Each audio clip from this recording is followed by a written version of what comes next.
So I wanted, before we get started, to let everyone know that I have a new podcast out, and it's called Meditations. If you like the Meditations segment of this current podcast, you'll like the Meditations podcast. It's nothing but 20 minutes of meditative sounds. And now, on with the podcast. Ladies and gentlemen, welcome to Caesar's Palace for 12 rounds of boxing. In the red corner, from Los Angeles, California, wearing the red trunks with the gold trim, weighing in at 125 pounds, the lightweight champion of the world, Danny Little Red Lopez. Well, Bill, our winners get a home theater receiver. That's right. Experience the full potential of high-definition video with this 72-channel digital home theater receiver from Yamaha. But wait, that's not all. They also get a 5.1-channel surround sound system from Mirage.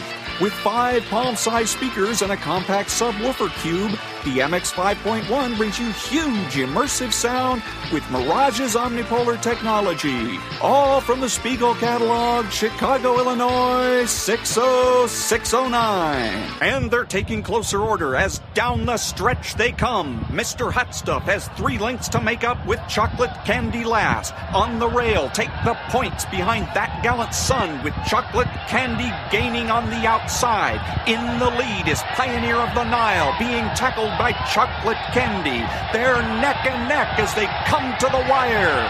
And Pioneer of the Nile holds off chocolate candy and wins the Santa Anita Derby. And now, on your feet, time to greet holder of 14 NBA titles, your home team, your Los Angeles Lakers. Number 3 at 6'8", 5th year out of UCLA, playing forward, Trevor Ariza. Starting at center, number 17 at 7 feet, 4th year out of St. Andrews High School, Andrew Bynum. And at guard, number 24, 6'6", 13th season out of Loyal Marion High School, Kobe Bryant.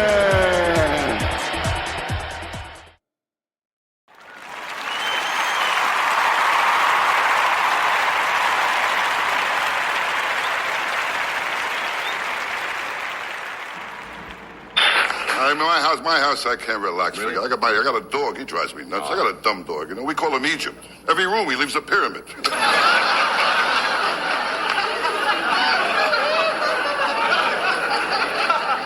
My kids, they don't help either. You know? No good, huh? No, my kids, they're real smart kids I got, you know. Yeah. But the other day I told my kid, I said, someday you'll have children of your own. He said, so will you.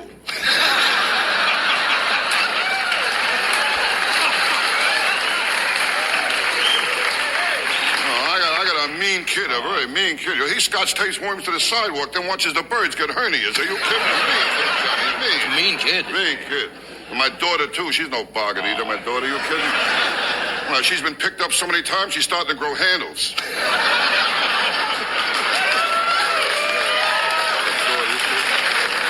I mean, you're kidding. Her graduation book, her picture is horizontal. It's ridiculous.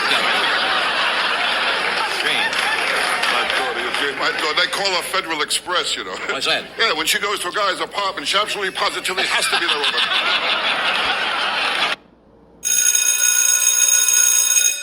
Good morning. It's Thursday, Jordan Peterson Thursday, August the 7th, and this is The True Conservative. Welcome to all the butchers, bakers, and candlestick makers out there. I'm Ron, your host, and the only true conservative in the United States today. So today, after the Serenity Prayer and the patriotic song of the day, we will have Victor Davis Hanson, Machiavelli, and Jordan Peterson. All that and more when I get back.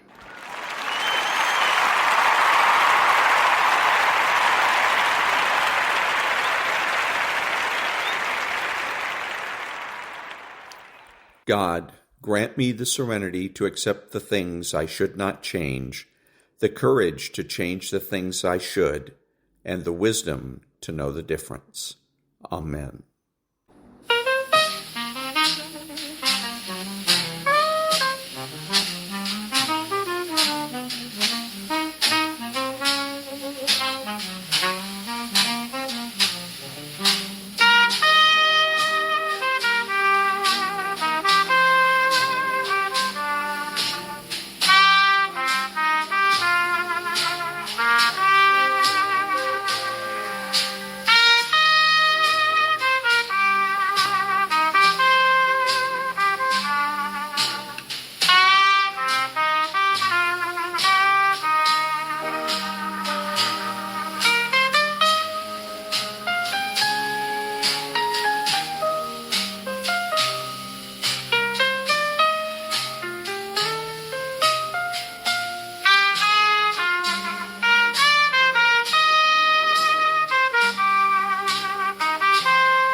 Thank you. And now, Stuart Varney. Good morning, everyone, and welcome to Varney and Company. As of midnight last night, the Trump tariffs have been imposed. The tariffs range from 10 to 41%. India pays more. China still unsettled. Now, back in April, when the president announced the plan, stocks tanked. It was a big sell-off. Now, with the tariffs in place, the market's rallying all across the board. The Dow Industrial is up around 200 points. This is pre-market, of course. The S&P is up 36. That would be about a half percentage point, a bit more. And the NASDAQ, that is up 0.75%. Again, there of maybe 175 points. Again, that is pre-market. Now look at Intel. President Trump says the CEO of Intel highly conflicted and must resign immediately. That stock is now down, what's that, to 2.7%. below $20 a share. Bitcoin has gone back to $115,000. No, $116,000. The Ethereum rally, that continues. President Trump says crypto assets should be acceptable for 401ks. That would be very big. Interest rates, not that much change. The 10-year yield just under 4.25%. The 2-year coming in at 3.73%. Politics. Did Putin blink? The president says he may meet the Russian leader as soon as next week. Reportedly, Putin asked for the meeting. Trump is putting heavy pressure on him to get to the bargaining table over Ukraine. Zoran Mamdani's influence, that's spreading. Moderate Democrat Senator Elisha Slotkin says he represents, quote, a new generation of leadership that young voters want. President Trump getting involved. He's talked with Andrew Cuomo about the mayoral race in New York. Mamdani says there is a conspiracy against him. By stressing his youth and his attention to affordability, Mamdani is gaining ground throughout the Democrat Party. It is Thursday, August the 7th, 2025. And that was Varney and Company, non-profit news now. Back in a minute.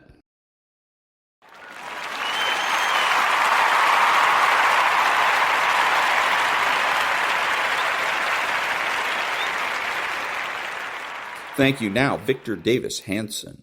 So let me just flip the question the other way, Gavin and Jerry Brown and Nancy Pelosi.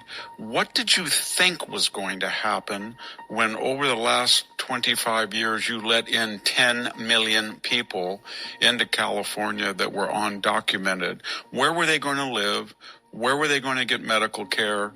Where were they going to go to school? How was it going to affect other people? How were they going to drive when they didn't know anything about American traffic law? Where were they going to get a and did any of that affect you?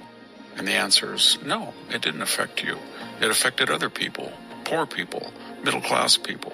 There's 2 or 3 problems when you have that bi-coastal elite and you have these power marriages. They're on both sides, Republican and Democrat, but when you have the president of CBS is the brother of Ben Rhodes during the, how can he be disinterested? Or when you see these power couples, one woman is an anchor woman, one is a senior policy analyst for them, how can she report on what her husband's administration is doing? So it's just too incestuous. That's one problem. The other problem is that Washington, as a group, as a population, votes about 70% Democrat, and yet some of these institutions represent mostly conservative people, energy, the people in the oil industry, coal industry, nuclear industry, but especially agriculture. So you have decisions made on these rural people.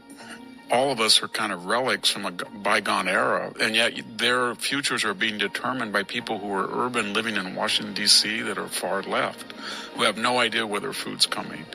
So I can tell you that a person in Visalia, California, that does not live on a farm, or a person in maybe still in Fresno or Bakersfield, they know about the farm life because it's the source of income for their communities, and they're more sensitive to it. I can remember right around Labor Day every year, Channel 30 used to give us the raisin report, whether it was going to rain on open raisin trays that night. So people were all concerned about it, but it doesn't work when you have a bunch of faceless left-wing bureaucrats that are trying to adjudicate what it's like to farm in North Dakota or something. So it's good. They should do that with more and more of these institutions, break them up. And then if the anchor woman at CNN wants to marry the Obama type of national security advisor or something, then let them move to North Dakota and maybe they can commute. But that idea they're all in Washington is really pernicious, and especially because it's close to New York, that corridor. That's where too many decisions are made. There's too much money there. There's too much influence peddling. There's too much government. So I like the idea. I think it's a solution that's not political. It's just structural. It gets back down to this whole, if you're going to be a seasoned politician, and take a Donald Trump, he is a seasoned politician, even though he didn't run for prior office in this sense. To build a building in New York, you have to not only have financial skills, real estate skills, building skills, but you have to know how to deal with suspect unions, suspect environmental groups, suspect neighborhood racial groups, suspect politicians, suspect regulators, inspectors. You have everything against you, and you learn certain skill sets. And if you're a politician like Senator Grassley from Iowa, or any of these lifetime, even Chuck Schumer or Elizabeth Warren, you have to have certain skills to survive. And some of them are ones I don't like, and I don't like their idea, but I give them. She never went that route. She didn't run on her own for vice president. She was just stuck on the ticket because she was a black woman in Joe Biden's word. She was appointed to the Senate. She, as a presidential candidate in 2020, won no delegate. So here she was running for president. They nullified the 14 million primary voters who had voted for Joe Biden. She herself had run for the office and never achieved a single delegate, and for obvious reasons had withdrawn in 2020 before the Iowa caucuses of the New Hampshire primary. She didn't even stand for it because she knew she was going to lose. She had been a city and county attorney, prosecutor for this county and city of San Francisco, but she was a creation of the Willie Brown, who was her paramour for years when she was in her 20s, and then the Gavin Newsom, Nancy Pelosi, Dianne Feinstein, Barbara Boxer, Jerry Brown machine that transferred political power from Southern California, where the population was, to Northern California, where the $9 trillion in new tech money was, and Napa money.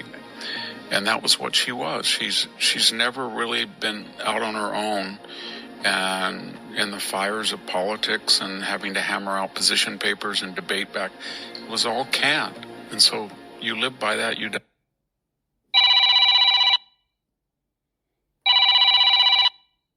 You die by that. The fact that Donald Trump closed the borders by pressuring Mexico, promising to finish the wall, no more catch and release, no more refugee status, no more Joe Biden lying, that's enough.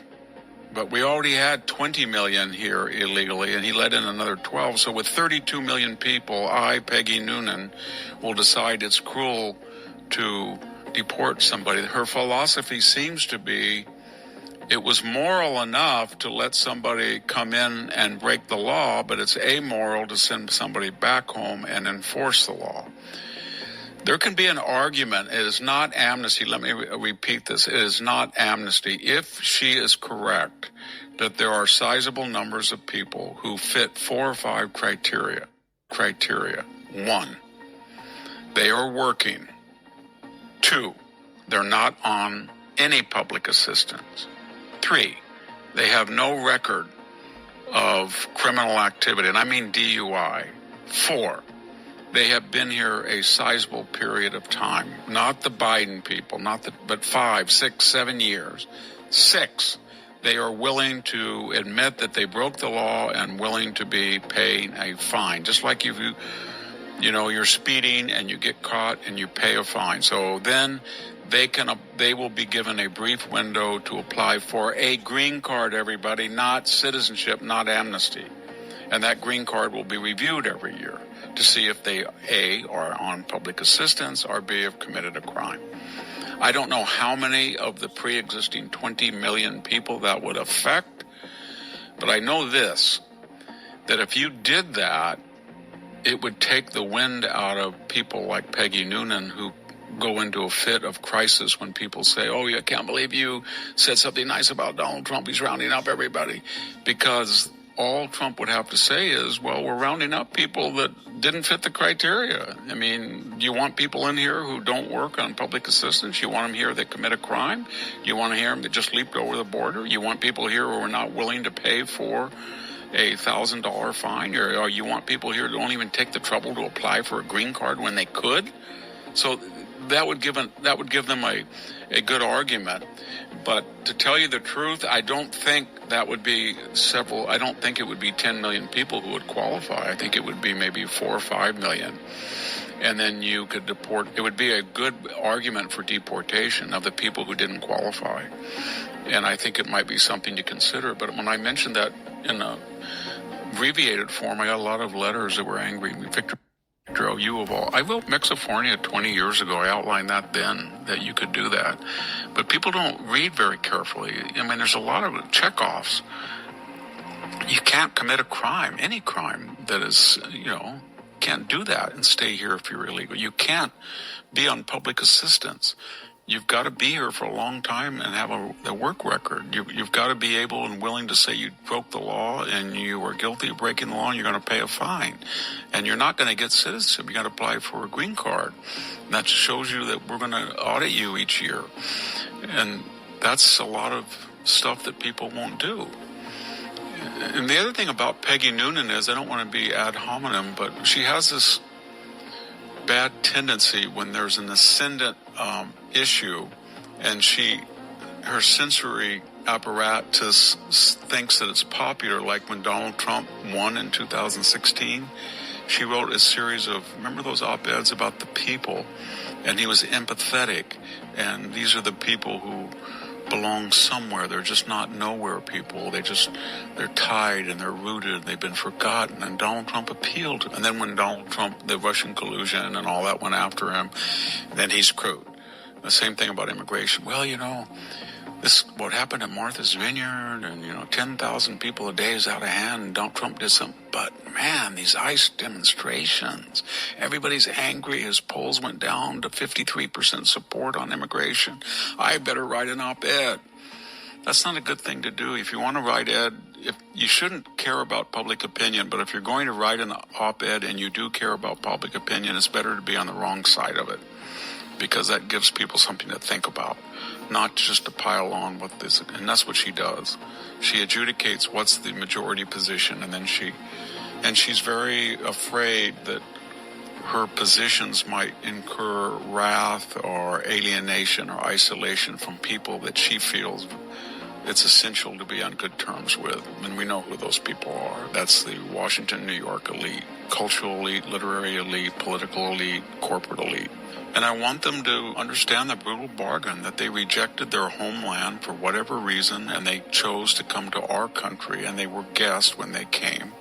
And they don't criticize the country that they want to live in and romanticize by waving a Mexican flag in L.A. of the country they rejected while burning the flag of the country they under no circumstances want to leave.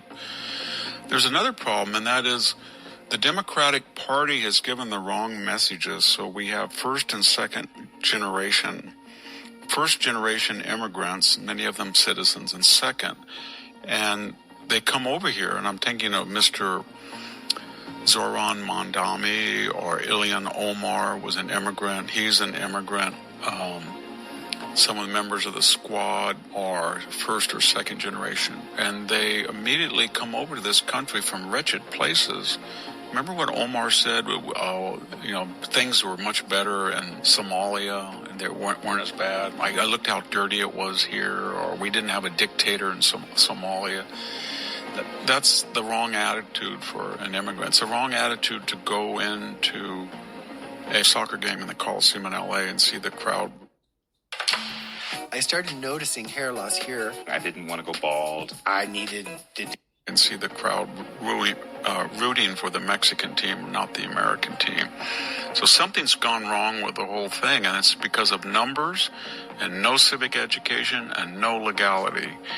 And I can tell you that the old immigrant communities, whether they were Japanese or Mexican, they were so patriotic and happy to be here and assimilated and integrated, intermarried. And this whole salad bowl tribalism is just fatal when you get massive numbers of unaudited immigrants from very impoverished places who come over here as economic refugees. I mentioned yesterday, I had to go into a local pharmacy. And I just said to myself, I have to get a simple prescription related to this sinus problem I've had.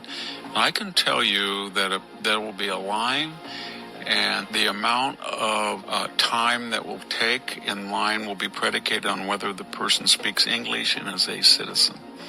And I can tell you that if you're not a citizen and you have Medi-Cal cards and various things and false identities, as many do, it's going to hold up the entire line. And it did. I was there for about 35 minutes. And each time a person came ahead of me that spoke English, was clearly a citizen, pulled out their card or their ID, or they had it in file, bam, bam, bam, they were out. So a lot of things we don't talk about, is all of the impediments that massive illegal immigration imposes on a society. Fox News almost, if you read the New York Post or Fox News, all they do is just kind of chronicle what the other media will not. High-profile DUI wrecks where an illegal alien kills somebody drunk and leaves the scene of the accident. 50% of all wrecks in Los Angeles, the person leaves the scene of the accident. I have been in a wreck with my daughter, who was 12 at the time, of an illegal alien who ran a stop sign and broadsided me and flipped his small, I was lucky in a pickup truck, and he ran. And I ran after him and detained him for the police. But the point is, the first thing he did is he ran. And I have said before in this program, I must have, in the last 50 years that I can remember, there has to be at least 6 to 7 incidents where somebody went airborne on the side of the road, drunk on a Sunday or Saturday afternoon, took out 6 rows of vines, maybe 3 vines per row, 20 or 30 vines, or tore out a young plum tree orchard, woke up drunk, left the scene of the accident. I called the police. Police came out, towed the car. I could not impound it. Tried one time. Police threatened to arrest me if I didn't break the chain. And there were no consequences. No one ever paid me. No one ever said, you've lost $20,000 worth of damage. This person's illegal. I've told the Highway Patrol, he's out there hiding in the vineyard. Well, I don't know if you're right or not. I'm done. Everybody's done with that in California. They're tired of it. And because we have a Mexican-American minority population that is a majority of the minorities, most of these things are now happening not to the so-called Anglo community, but to the Mexican-American community. When you read the paper about an illegal alien running a stop sign in Fresno County and killing somebody, tragically, it's a Mexican-American driver who is the recipient of that illegality. And the same thing is true on violent assaults or all sorts of things. So the left is impervious to that, but that's why the Mexican-American community voted for Trump, or at least split down the middle, because they were the ones on the receiving end of liberal white piety. And the liberal whites who wanted open borders were not going to experience their ideology firsthand. It was going to be some poor guy in Madera or Sanger or Reedley that did it. They're incoherent, and people are sick of them, and because we live in California and because these lunatics have been in control of our energy policy, what did they give us? They gave us 1/4 of all state residents cannot pay their Southern California Edison, but the predominant power company, PG&E, Pacific Gas and Electric, they cannot pay their power bills, or they won't pay, and they can't have their power cut off if they don't. So the result is that you've got to have the highest rates in the country, in part to subsidize 2 different phenomena. They're related. Number one, renewable wind turbines, solar panel farms, very inefficient, must be subsidized, very costly per kilowatt, and too costly per kilowatt that 1/4 of the population won't pay their power bill or can't, and therefore the people who can have to subsidize it. That's what the left gave us. And now all of a sudden, when Kim talks about the climate right, she's saying, no mas, we're not going to do this anymore. We're going to try something different. We're going to try to get clean burning natural gas, nuclear power, especially for the AI'd. If you've been diagnosed with kidney cancer, liver cancer, testicular cancer, or ulcer, revolution coming. Everybody wants to go on their little laptop and go to Grok or something to do this. That takes a lot of energy, it turns out, and you need energy. And the reason we're going to do this is not because of you or me, Jack, or our listeners. We don't have influence. It's because the trillionaire people in Silicon Valley want to make money, and they know that AI is critical to their fortunes and to their countries in a deathly rival race with the Chinese. And to do this, we need energy, and to do it, solar and wind don't cut it. So they're talking about smaller nuclear reactors, natural gas. They're thinking of anything. And they're very influential people, and they're very powerful, and they were on the left. So we'll see some big changes. We'll see some big changes. It just reminds everybody that Trump is waging, whether you like him or not, a multifaceted, multi-front, cultural, political, economic, social, military revolution, political revolution. And that's Victor Davis Hanson. Back in a minute.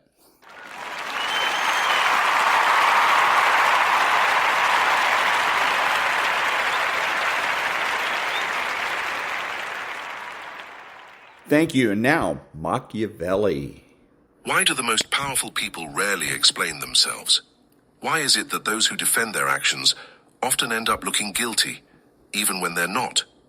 And why does staying silent sometimes speak louder than shouting the truth?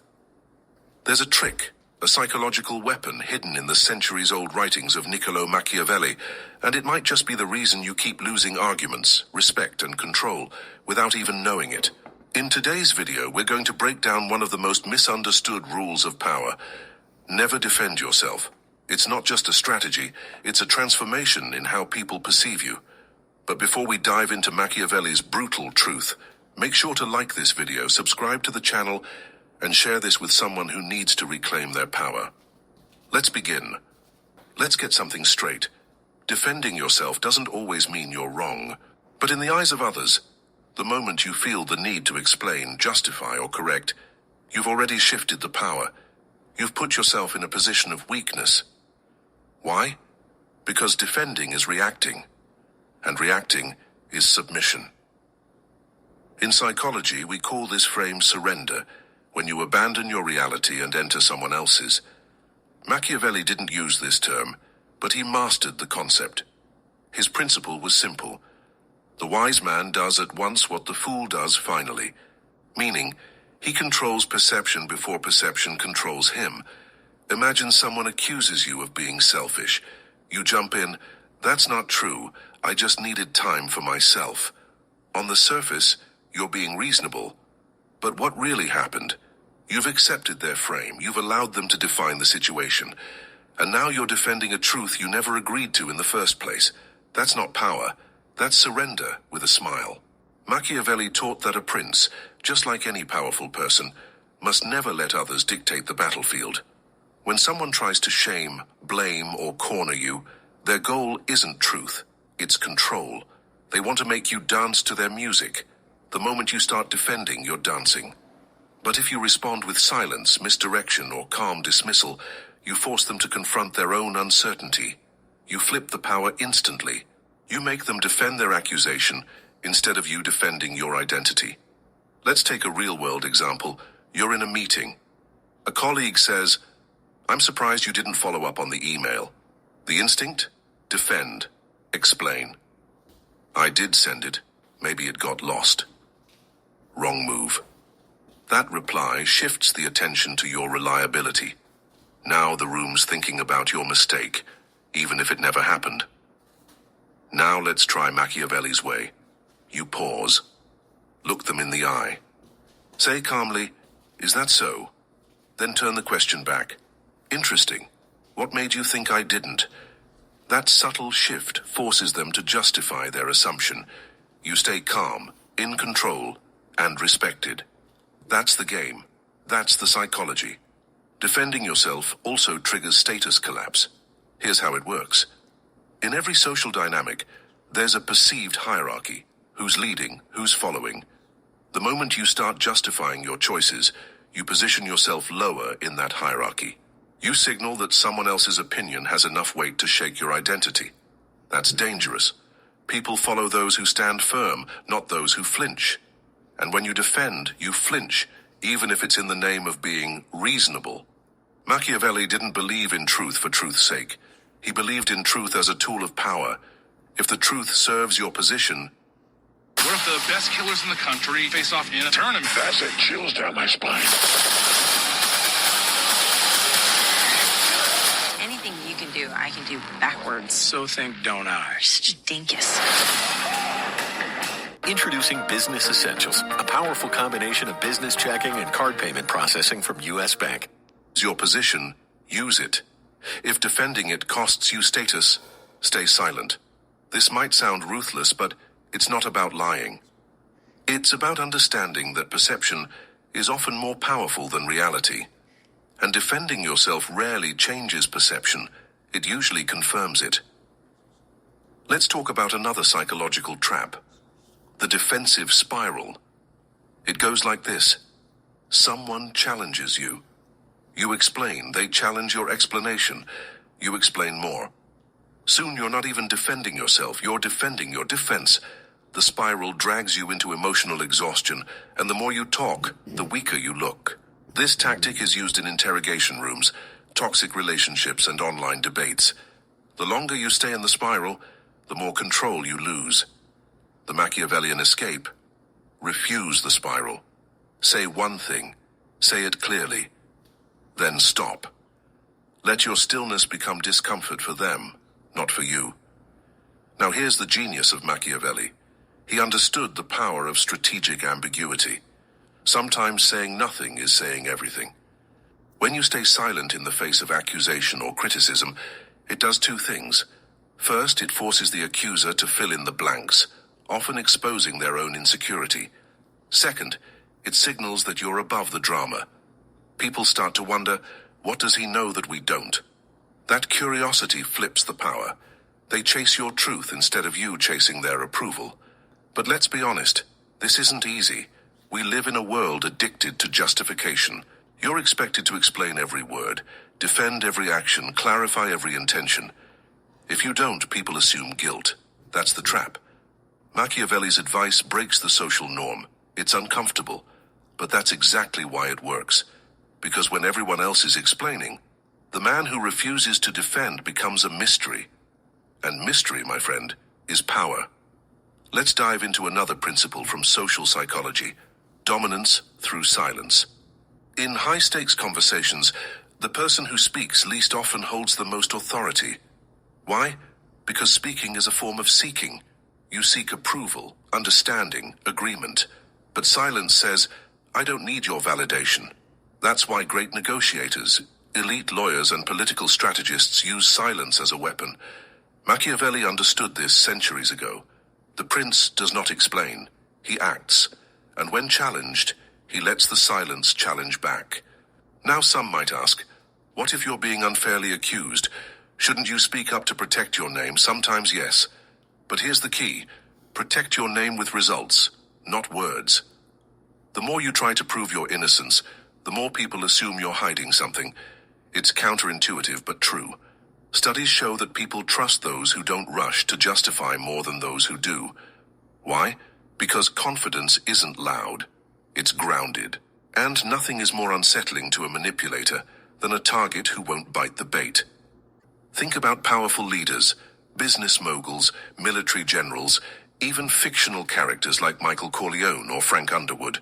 When accused, they don't explain. They stare. They let the accuser talk. They ask questions. They redirect. And the whole room feels the power shift. That's not arrogance. That's control. Machiavelli would call it mastery of image. It's not about being right. It's about being untouchable. Another example, imagine someone says, you've changed. The emotional response is to defend, no, I haven't, I'm just busy. But the Machiavellian response? Smile. Say, maybe I have. Let them sit with it. Let the ambiguity work for you. Maybe they're uncomfortable with your growth. Maybe they're projecting. But your refusal to defend becomes a boundary. And boundaries are what manipulators fear most. Let's talk about reputation. Machiavelli believed that reputation is a shield. But here's the twist. Defending it weakens it. The more you try to protect your image, the more fragile it looks. The most respected men aren't those who fight every rumor. They're the ones who act like rumors don't matter. Why? Because when you carry yourself like truth is on your side, people start to believe it is, even if they don't know the facts. Now, some people will try to trap you with false humility. They'll say, if you were a good person, you'd explain yourself. Don't fall for it, that's emotional bait. They want you to trade your power for their comfort. But Machiavelli would say, it is much safer to be feared than loved if one must choose. In our context, it means this: if you must choose between being respected and being understood, choose respect. Understanding can come later. Respect sets the terms. Here's something that will shock most people. The less you defend, the more people defend you. That's right. When you refuse to explain yourself, others will start to do it for you, especially those who admire your strength. They'll say, he doesn't need to respond, his work speaks for itself. That's social proof, that's indirect defense, and it's 10 times more powerful than your own words. Let's be clear, this doesn't mean you should never speak. It means you should never speak reactively. Speak to lead. Speak to lead. Not to please, not to fix, not to explain away. Speak because your words shape the frame, not because someone else pushed you into theirs. And remember, this isn't just about dealing with enemies or critics. This is about building a presence so solid that no one dares to question your character without questioning themselves. That's Machiavellian power. That's psychological sovereignty. That's the ability to flip any challenge into confirmation of your control. And this is just the beginning. So now you understand the foundation. Defensiveness is submission. Silence, ambiguity, and calm refusal are power. But how do you live this? How do you apply this Machiavellian strategy in real life when everything in you wants to shout, "That's not true," or "You misunderstood me"? That's where discipline, awareness, and psychological precision come in. Let's start with the rule of framing. In every interaction, someone sets the frame, and the one who sets it controls the meaning. Most people walk into conversations reacting to the other person's frame. If someone says, "You're being selfish," and you respond with, "No, I'm not," guess what? You've accepted the frame. Even if you win the argument, you've lost the position of power. The Machiavellian approach? Reframe without resistance. Say something like, "Interesting. What do you mean by that?" You haven't agreed. You haven't defended. You've put them in the spotlight. That one shift turns you from target to tactician. The second skill you need is emotional regulation. Defensiveness is emotional. It comes from fear of judgment, of rejection, of being misunderstood. And when you act from fear, you lose power. You become reactive, and reaction is control handed away. Machiavelli understood that a ruler must appear composed even in crisis. Why? Because people believe what you project, not what you feel. So when you feel the urge to defend, breathe, pause. Ask yourself, am I trying to protect my truth or my ego? If it's ego, stay silent. If it's truth, let your actions speak instead. Another concept you must master is preemptive narrative control. Machiavelli believed that those who act first control the story. If you know criticism is coming, get ahead of it, not by explaining but by reframing. Let's say you're making a big decision others might not agree with. Instead of waiting to be questioned, you say, "Some people won't understand this, but I stand by it." You've created the frame, bold, self-aware, unapologetic. Now, if someone attacks, they look predictable, not insightful. You disarmed them before they drew the sword. Here's a powerful strategy. Own the flaw before it's used against you. Comedians do this all the time. They make fun of their own weaknesses so no one else can use them. You can do the same in leadership, relationships, and negotiation. If you know someone is going to say, "You're too direct," beat them to it. "I know I can be blunt, but I value clarity over comfort." Now what can they say? Nothing. You've removed their weapon. That's Machiavellian chess, not checkers. Let's explore high-status communication. The most powerful people don't rush to fill silence. They don't explain minor mistakes. They speak with intention, not emotion. When you adopt high-status language, everything changes. Instead of saying, "I'm sorry if that upset you," say, "That wasn't my intention, but I stand by the decision." Instead of, "I didn't mean it that way," say, "Let's talk about what's actually happening here." You shift from reaction to leadership. Now here's something subtle but game-changing. Calm contradiction. When someone throws an accusation or challenge at you, Don't deny it, redirect it. For example, if someone says, "You're so arrogant," don't say, "I'm not." Say, "Confidence often looks that way to insecure people." Boom. You've invalidated their frame and reinforced your position, all without raising your voice. That's not arrogance, that's psychological dominance. Let's talk about false accountability traps, situations where people try to corner you into confessing to something you didn't do or aren't responsible for.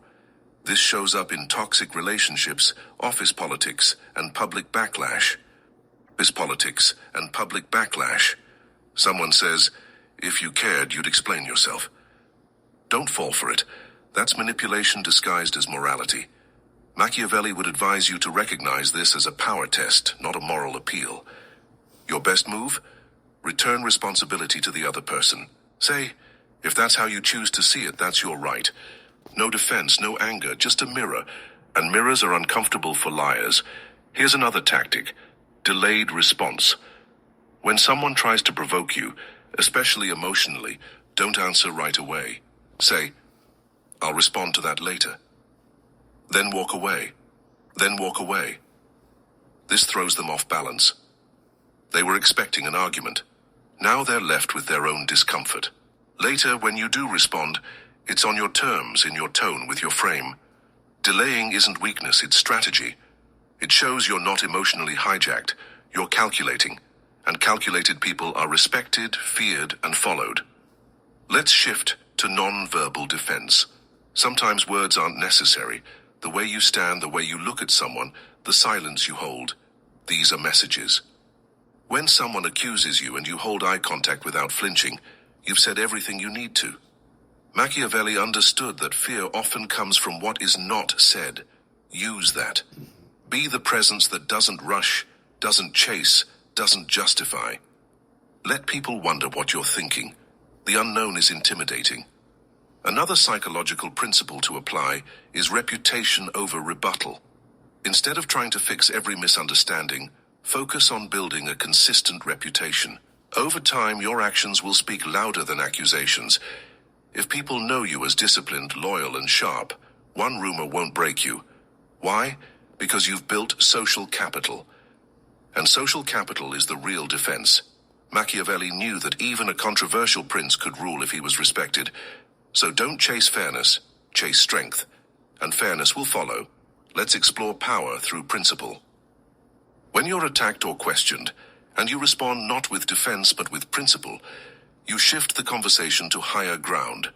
For example, if someone says, "Why didn't you explain yourself?" Instead of answering directly, say, "I don't make a habit of defending my character. I let my decisions speak for me." That's not just a response, it's a declaration. And declarations shape how people see you. You become a person of internal alignment, a man of order. That's rare. That's respected. Now let's touch on the concept of controlled vulnerability. This might sound like the opposite of Machiavellian thinking, but hear this out. When you reveal small flaws or admit minor missteps on your own terms, not as a defense, but as part of your message, you come across as confident. For instance, "Yes, I've made mistakes, and I've learned more from those than I ever did from success." You're not defending, you're owning, and ownership without apology is powerful. It sends the message, "You don't control my narrative, I do." Here's one of the most underrated skills: mastering no-response energy. When someone tries to bait you on social media, at work, in relationships, you don't respond. Not even with silence. You act like it never happened.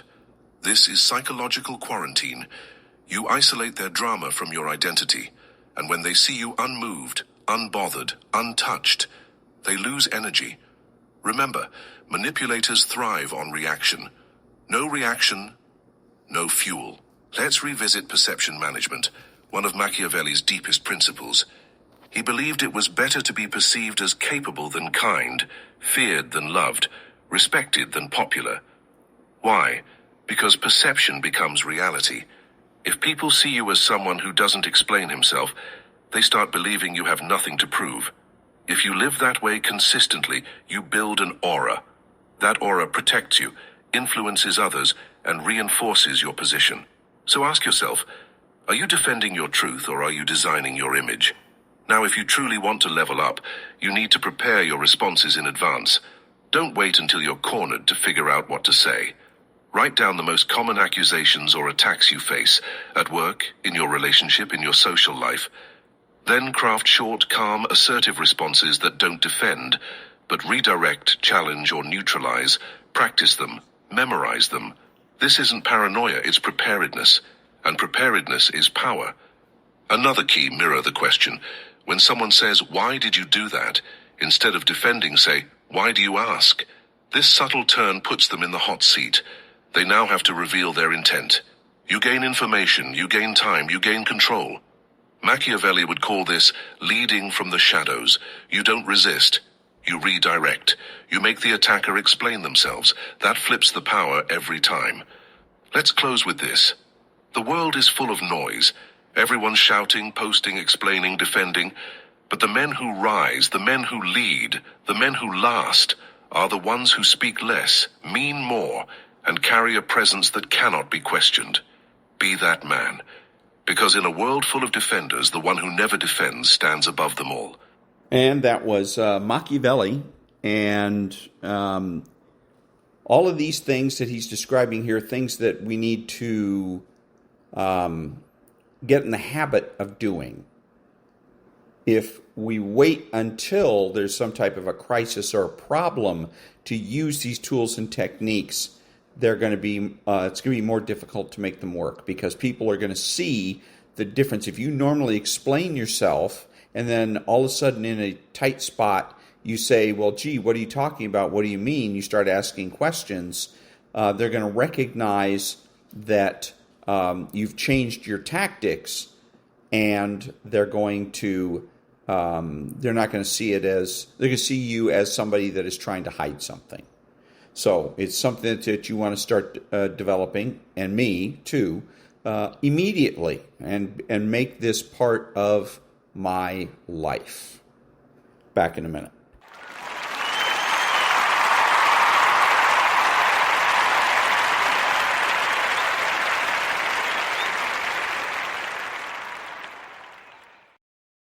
Thank you. Now, Stuart Varney's My Take. Tariffs are complicated. But if you cut to the heart of Trump's plan, there's nothing complicated about it at all. It's classic Trump. Give us your money, or else. You can call it bullying, you can call it extortion, but this is how it works. For months, executives and world leaders have been lining up at the White House, eager to placate President Trump. Promise to send boatloads of money to the U.S. and you'll get a deal. It works both ways. Countries and companies continue to get access to the giant American market. Our Treasury gets billions from customs duties, and the president can claim he has reordered world trade to our advantage. Take the chip business. President Trump threatens 100% tariffs on semiconductor imports, but there is no 100% tariff if the chip makers promise to manufacture here. You don't have to be building it right now, just pledge to build in the future. And by the way, don't forget the money. Taiwan Semiconductor, TSMC, the largest chip maker in the world, they pledged $165 billion for cutting-edge chip factories here. Samsung will develop a chip plant in Texas. It's considering moving production of TVs and home appliances here too. SK Hynix, headquartered in South Korea, they've committed to spending almost $4 billion on a U.S. chip plant. NVIDIA has pledged $500 billion for AI infrastructure in America. This is a partial list. Expect more tech deals and more money flowing in. As the threat of 100% tariffs, when that sinks in, more deals come through. The point is, Trump is using a carrot and stick approach. The carrot is access to America. The stick is tariffs. India is currently feeling the stick. They're facing 50% tariffs because they buy Russian oil, and the president doesn't want that. It'll take a long time for this whole tariff plan to shake out. But as of midnight last night, nearly 70 countries had their tariff rates set between 10 and 41%. More than $1 trillion had been committed to America, and the Treasury had taken roughly $108 billion in customs duties. That's the deal. The president has been in office for just 200 days. Second hour of Varney, just getting started. So I noticed, and I'm hoping that you noticed as well, that even though he calls this segment My Take, He doesn't express an opinion. He doesn't say whether or not any of the things he just described are right, wrong, good, or bad. And it's just about entertainment and profits. Non-profit news now. Back in a minute.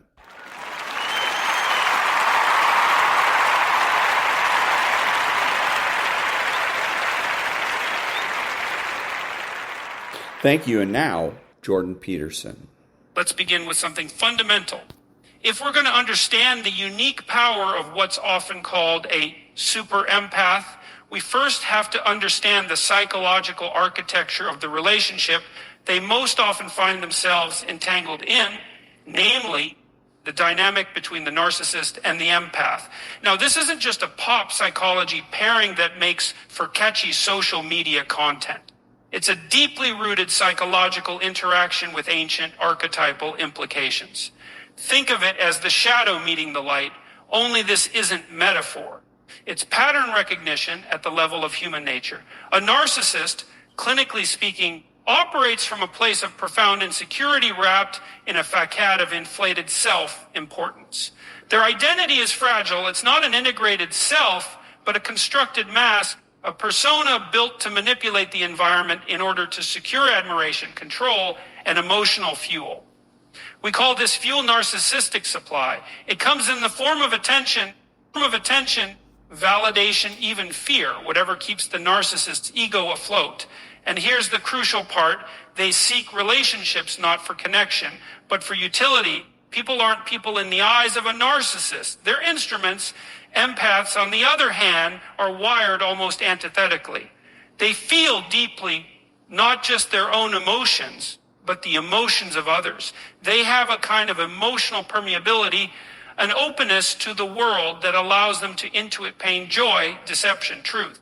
And while that's often celebrated as a gift, and in many ways it also places them at a distinct disadvantage when interacting with manipulative personalities. Their instinct is to heal, to understand, to help. They see the brokenness in others and instinctively reach out, often at their own expense. Now, what happens when these two forces meet? It's predictable in a tragic sense. The narcissist, hungry for attention and control, sees the empath as an ideal source of supply. Someone who gives, often without asking for anything in return. Someone who's willing to rationalize abuse as woundedness. Someone who will absorb the projection, the gaslighting, the cycles of idealization and devaluation. And the empath, believing love can heal all wounds, buys into the illusion, believes they've found someone they can help, someone who needs them. But this dynamic isn't love. It's a psychological dance of codependency and exploitation. The narcissist uses the empath as a mirror to maintain their false self-image. And the empath, if unaware, becomes complicit in their own emotional erosion, mistaking trauma for purpose, intensity for intimacy. The cost, selfhood. But here's where things get interesting. Not all empaths stay blind. Not all remain passive. There is a rare type, the one we're focusing on today, the super empath, who begins to see the pattern. This type of empath is still deeply feeling, still highly intuitive, but they've developed an additional trait, awareness, psychological insight, and crucially, boundaries. They start to see through the mask. They begin to question the narrative. And when that happens, everything shifts. You see, once an empath becomes conscious of the narcissist's tactics, once they step outside the illusion and begin to analyze the dynamic rather than simply react to it, they fundamentally alter the power structure of the relationship. They move from being a source of supply to being a threat to the narcissist's control. And it's in that moment that the entire game begins to fall apart. The empath wakes up and the narcissist loses grip. That awakening doesn't just liberate the empath, it exposes the narcissist. And this is why the super empath is the one person a narcissist cannot truly control. Because control depends on illusion, and the super empath is the one who sees. So if you're someone who feels deeply, who's been told you're too sensitive, or who's spent years trying to save someone who never asked to be saved, pause and ask yourself, What if the thing you thought was your weakness has always been your greatest strength the moment you stop absorbing the lie and start confronting the truth? You don't just escape manipulation, you shatter the system that made it possible. Now that we've established the nature of the empath-narcissist dynamic, we can begin to isolate what distinguishes the super empath from the more general category of empath. This is not a trivial distinction. It's the difference between someone who gets caught in the same destructive pattern repeatedly and someone who breaks the pattern entirely. And in doing so, becomes the narcissist's greatest existential threat. The term super empath isn't clinical, it's descriptive, but what it describes is very real, a personality structure that not only feels deeply, but also sees clearly. A super empath does not simply react to the emotions of others. They understand them, they observe, they analyze, they connect the dots between behavior, intention, and pattern. And that cognitive edge, when combined with high emotional attunement, that creates a person who is not just compassionate, but psychologically formidable. Let's break this down. Ordinary empathy, if you can call it that, is about resonance. It's about being moved by the emotional states of others. But that alone can be dangerous. Resonance without discernment can lead to emotional enmeshment, where the empath internalizes pain that was never theirs to carry. That kind of unfiltered compassion can turn a well-intentioned person into an emotional sponge for toxic people. We've all seen this. Perhaps we've lived it. But the super empath has done something different. They've integrated their emotional sensitivity with intellectual structure. They've learned, often through suffering, that feeling without boundaries is self-destructive. So they adapt. They become disciplined in how they give, when they give, and to whom. Redeem Google Play points and score limited edition merch. Go reward yourself. Go play. And to whom? They learn to distinguish between someone who is suffering and willing to grow and someone who is suffering and determined to make others suffer with them. This is where the strength of the super empath emerges.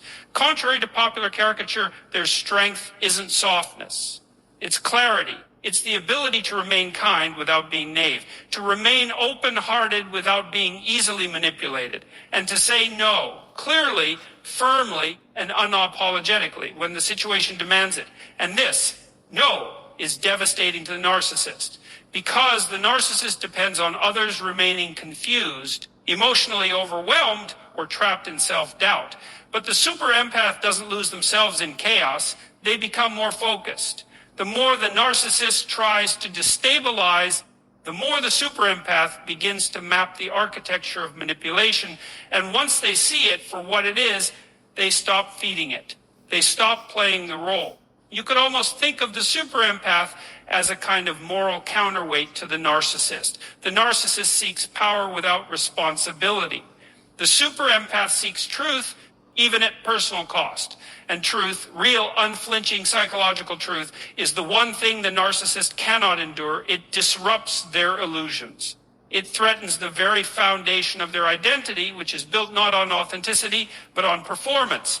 The irony is, the narcissist may initially be drawn to the super empath more intensely than to anyone else. They sense the depth, the light, the emotional insight. And at first, they want it. They believe they can control it. But what they fail to realize is that the super empath is watching. They are not simply reacting. They are cataloging, understanding, discerning. And by the time the narcissist realizes they've underestimated their target, it's often too late. The dynamic has shifted. The game is exposed. And the narcissist finds themselves confronted not with blind loyalty, but with uncomfortable truth. And here's the deeper philosophical insight. Power that is rooted in truth is more enduring than power rooted in deception. The super empath doesn't need to dominate or manipulate to be powerful. Their power lies in their refusal to betray reality. That kind of power disarms narcissism at its core. So if you've ever felt that your sensitivity is a weakness, or that your desire to understand others has made you vulnerable, or that your desire to understand others has made you vulnerable, consider this It's not the feeling that weakens you. It's the lack of clarity around those feelings. The moment you combine empathy with discernment and compassion with truth, you're no longer merely reacting to the world. You're transforming it. So at this point, we've looked at the psychological makeup of both the narcissist and the super empath, and we've established that the super empath is not simply a kind-hearted individual, but a psychologically integrated one. Someone who has taken their sensitivity and welded it to insight, to boundaries, and to truth. Now, and this brings us to a very important and somewhat paradoxical phenomenon. Narcissists are often drawn to super empaths more intensely than to anyone else. And at first glance, that doesn't make sense. Why would someone who thrives on control, manipulation, and deception be attracted to someone who can eventually dismantle that very framework? Well, that's where things get interesting. The narcissist doesn't see the threat initially. They don't recognize the super empath for what they are, because narcissists fundamentally misread people. They project. They don't see others as sovereign beings with internal depth. They see them as objects in a game, pieces on a board that can be maneuvered to meet their needs. So when they encounter a super empath, what they see is a rich potential source of narcissistic supply. Someone with warmth, depth, attunement. Someone who will listen, who will care, who will forgive. It's intoxicating. And crucially, the narcissist believes this person can be controlled just like all the others. But the narcissist is mistaking emotional intelligence for weakness. They're interpreting openness as gullibility. They see the super empath's compassion, and they've found another willing mirror. Someone to reflect back the inflated false self, to feed the fantasy, to enable the illusion. They don't anticipate resistance. They certainly don't anticipate confrontation. And yet, that's precisely what happens. The super empath enters the dynamic with eyes open, or at the very least, becomes open-eyed quickly. They begin to sense something is off, often long before they can articulate it. There's a dissonance, an emotional incongruence between what the narcissist says and what the empath feels. And that intuition, that quiet internal signal, starts to unravel the web. Now, this is the critical juncture. The narcissist escalates the tactics. More charm, more intensity, more manipulation, but the super empath doesn't fold. Instead, they observe. They don't react blindly. They begin to study the pattern, the cycle. They start to track the emotional manipulations, the contradictions, the gaslighting. And slowly, the image of the narcissist begins to break down. The mask slips. This shift is deeply destabilizing for the narcissist. They were seeking a mirror, but what they found was a spotlight. The super empath, through sheer presence and perception, forces the narcissist to confront something they've spent their entire life avoiding: the truth of their own inadequacy, the truth of their dependence on control, the truth of their hollow identity. And this is where admiration turns to fear, because the narcissist begins to their dealing with someone who can't be fully manipulated, someone who doesn't lose themselves in the fog. The super emp doesn't just feel deeply, they see deeply. And that vision, that clarity is terrifying to someone who survives by illusion. The very qualities that drew the narcissist and now become the very things they recoil from. The emotional depth that once attracted them now threatens to expose them. The compassion they once exploited now confronts them with their own moral failure. The compassion they once exploited now confronts them with their own moral failure. It's a reversal of gravity in the relationship. The narcissist is no longer the one pulling the strings. The super empath, without aggression or hostility, simply stops participating in the script. And that refusal to play the role, that is what collapses the narcissist's control. So here's the deeper lesson sometimes, the very things people try to exploit in you. Your kindness, your insight, your emotional depth are the same things that ultimately protect you. They only become dangerous when you lack awareness. But once you learn to see clearly, once you recognize the game and step outside it, you don't just stop being a victim, you become a mirror they can't bear to face. And that in the end, is what makes the super empath untouchable. Not because they fight harder, but because they no longer feed the illusion. Now, let's move deeper into the core of what truly sets the super empath apart, not just in temperament, but in response. The narcissist, as we've discussed, relies on emotional entanglement and confusion. They survive, psychologically speaking, by constructing an environment where others doubt themselves. They don't need to be right. They just need you to question whether you are wrong. That is the seat of control. That's the lever they pull to maintain dominance in the relational structure. It's not about argument, it's about destabilization. But here's the defining lie the super empath sees through it. Not immediately, rarely at the beginning, but when they do, it becomes irreversible. And that perception, that clarity, is not passive. It is the foundation of resistance. The super empath is immune not because they lack emotion, but because they've cultivated discernment.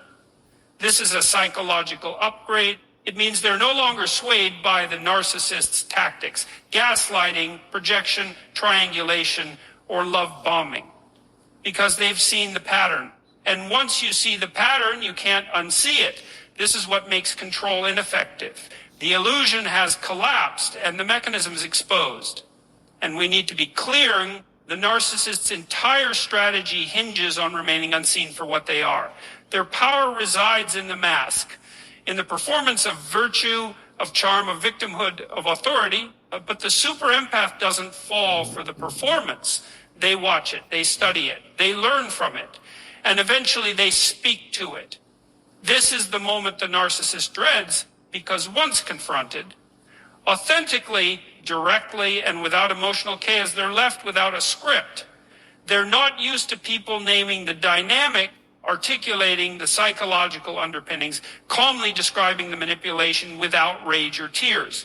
The super empath doesn't fight from a place of emotional reactivity. They speak from a place of principle, of truth. That is the death blow to narcissistic control. Not screaming, not arguing, but naming the dynamic with calm clarity. It's an act of truth telling that the narcissist cannot tolerate. And it goes deeper than confrontation. The super empath doesn't just refuse to play the role. They also stop needing the narcissist to validate their reality. That's crucial, because one of the greatest sources of narcissistic power is the empath's desire to be understood, to be seen and heard by the very person who is incapable of doing so. But the super empath lets that go.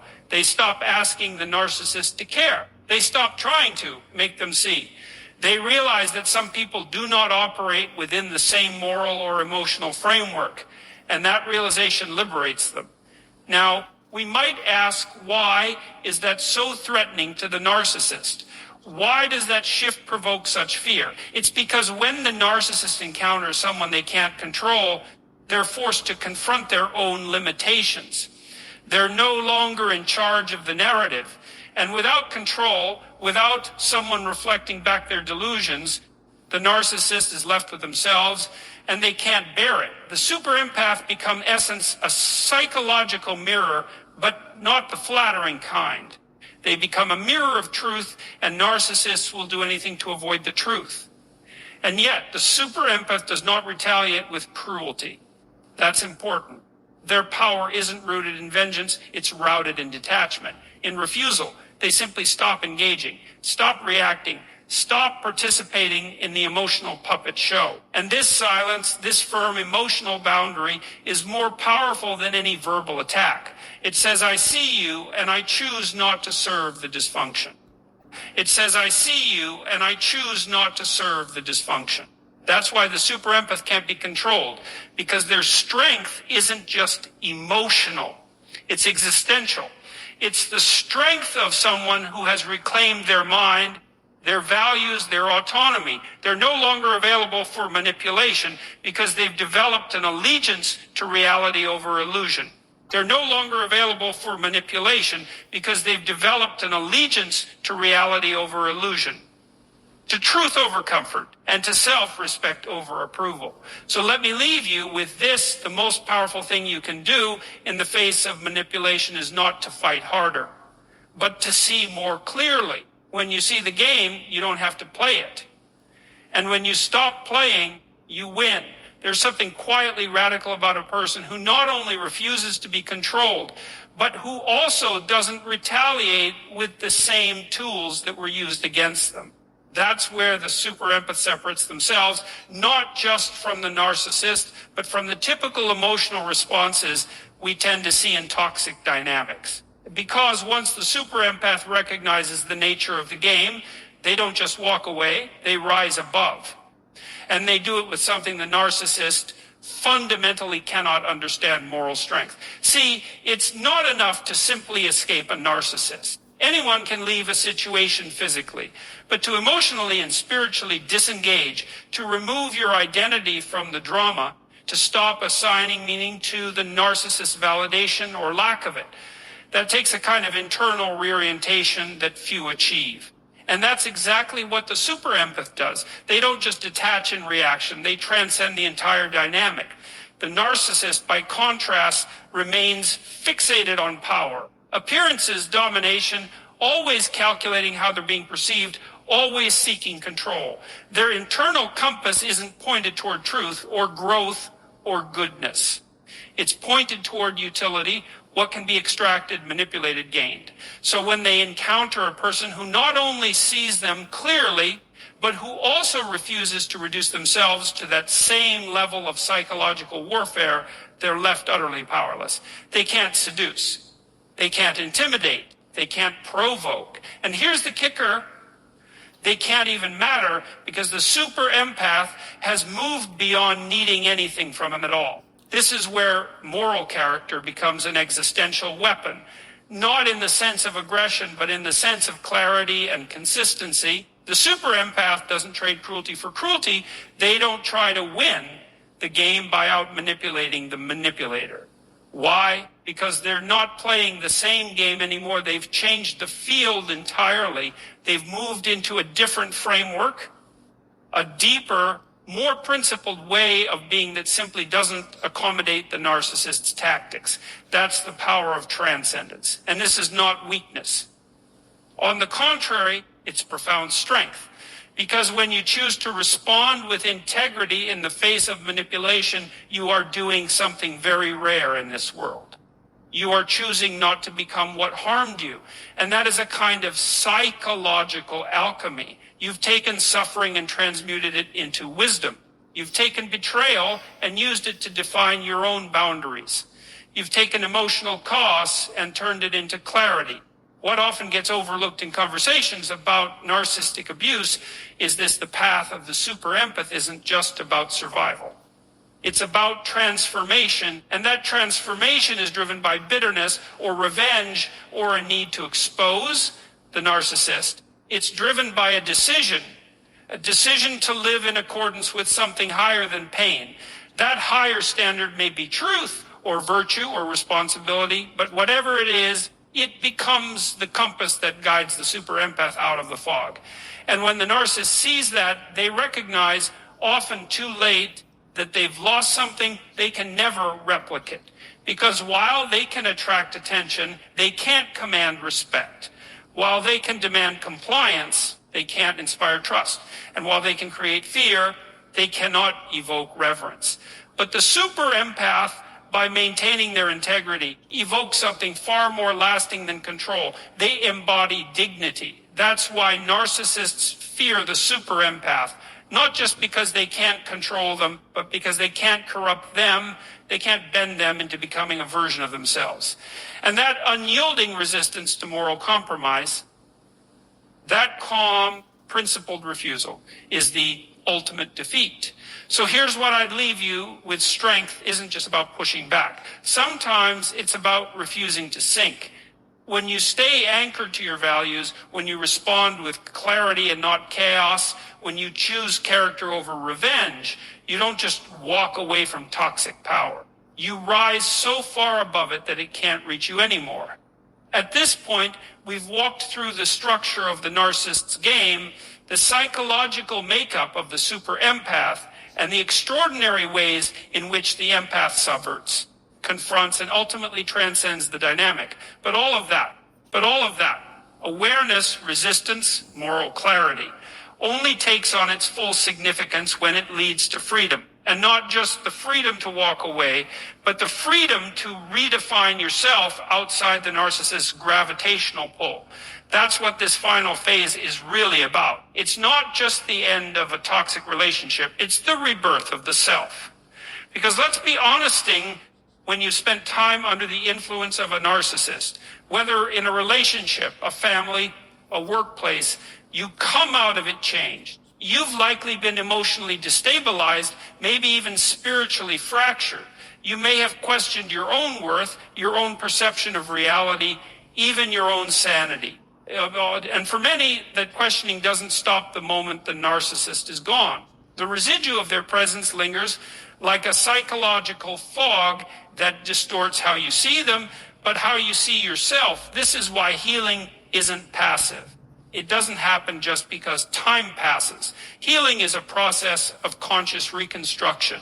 It's a re-anchoring of your identity in something deeper, something truer than the narrative you were manipulated into accepting. And here's where the super empath shines again, not just because they survive narcissistic abuse, but because they use it as a forge. They don't return to who they were before. They become someone new, someone stronger, someone more discerning, someone more self-directed. And that growth, that psychological integration, terrifies the narcissist more than any confrontation ever could, because it proves something they don't want to believing, that their power was always temporary. It was conditional. It only existed as long as their target remained unaware.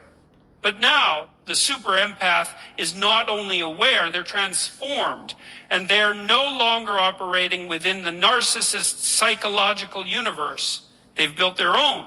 This process involves reclaiming trust in your perception, trust in your emotional intelligence, and most importantly, trust in your value, a value that no external person gets to define or distort.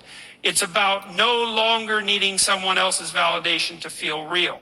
It's about reclaiming the authority to say, I know what I saw, I know what I felt, and I know what I deserve. That reclamation isn't loud. It isn't dramatic, but it's real. It's internal, and once that's in place, once your self-definition is routed in your own reality rather than someone else's distortion, then you become something incredibly rare in this world, an autonomous individual, someone who sees clearly, feels deeply, and moves forward without compromise. And that, philosophically speaking, is the ultimate act of resistance. Because narcissism at its core is a distortion of truth. It's a rejection of reality in favor of control. When you lie truthfully, when you see what is, rather than what you're told to see, you dismantle the narcissist's most essential tool, illusion. But even more than that, you send a message, not just to the narcissist, but to the world around you. You're saying, I will not be defined by your inability to love. I will not be diminished by your need to dominate. I will not lose myself just to make you feel whole. And when more people begin to operate from that place, not just empathically, but consciously, empathically, we begin to change the emotional landscape. We stop normalizing manipulation. We stop excusing cruelty. We stop confusing charm with character. So let this be the final point. Freedom is not just the absence of control. It's the presence of self. When the super empath chooses truth over illusion, clarity over confusion, and integrity over compliance, they don't just escape the narcissist, they transcend the entire system of control. And that was Jordan Peterson. So one of the things I had been thinking while I was listening to this was, have I ever met a narcissist? Because a lot of this just seems just completely abstract.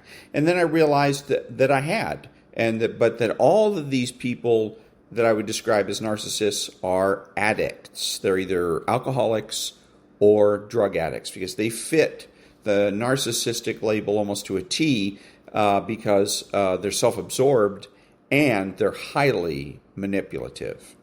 So that was Jordan Peterson. Back in a minute.